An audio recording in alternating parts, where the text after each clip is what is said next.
आता आपण पाहणार आहोत आकारी शब्द म्हणजे अ आणि त्याला एक काना म्हणजे आ।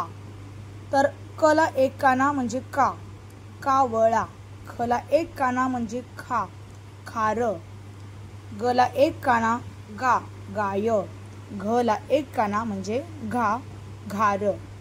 तर असं वाचा आणि गिरवा आणि लिहा। क ला एक काना का, ख ला एक काना खा, ग ला एक काना गा, घ ला एक काना घा, च ला एक काना चा।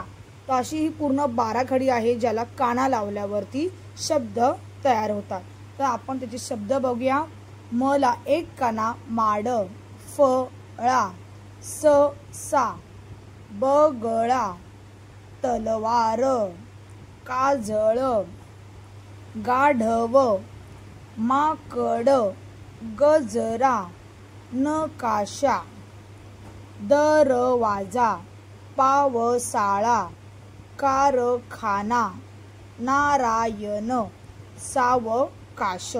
आता आपण मोठ्याने वाचा, सेंटेन्स वाचूया। लता कापड आण, माधव सदरा घाल, कावळा झाडावर बसला। तर हे होते आकारी शब्द।